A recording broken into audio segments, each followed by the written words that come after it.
Androandray sika dia hitondram-bavaka ny renim pianakaviana izay manana zanaka tsy salama efa elaela ary mandraka ankehitriny dia ohatrany tsy hita tokoa izay tena mahazo anazy ary mangata-bavaka izy mba hidiran'Andriamanitra an-tsehatra mba ho hita ny fototra-aretina ka mba hahafahana mitsabo azy ka ho sitrana soamantsara izy. Andeha ary tsika tompoko hiara-iombom-bavaka. Hivavaka isika. Jehovah tomponay masina sy tsara indrindra ny an-danitra ianao. Tsy mitsahatra miantso ny anaranao izay satria ianao irery ihany no marina, ianao irery ihany koa no masina indrindra. Ianao irery ihany koa no Andriamanitra izay mpamaly vavaka ary mihaino ny vavaky ny mpanomponao. Ity renim-pianakaviana izay mangata-bavaka ity tompo dia manana zanaka tsy salama ary efa elaela tokoa izay nitondrana bavaka azy teto.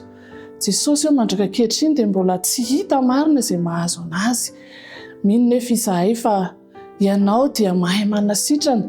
Ny diakaboka taminao tokoa Jesosy no mahasitrana anay ka midiran-tsehatra Jesosy raha ohatra ka misy asany devoly tokoa ao anatin'izany dia ianao nefa nandresy ny devoly mba hanafoananao amin'izany etraketraky ny ratsy izany.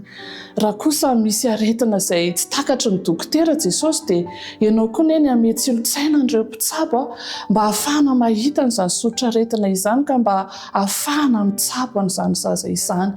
Jesosy amin'ny maha-olombelona tokoa dia indraindray tena mahakivy izany toe-javatra izany hoe ohatran'ny tsy ahita-panafany ve Jesosy ianao no mpitsabo mahery indrindra tsy zava-mahagaga izay tsy hainao Jesosy. Maro ireo olona izay efa nisotranonao tao amin'ny Baiboly mino izahay fa tsy miova ianao mbola afaka maneho fahagagana ho an'izany zaza izany koa dia midiran-tsehatra Jesosy sitrano izy avelao koa ny elony raha ohatra ka nisy fahotana vitany teo anatrehanao.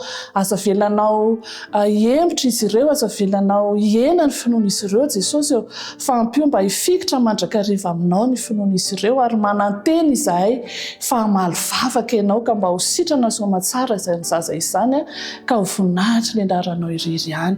Tononona amin'ny anaran'i Jesosy ny vavaka. Amen.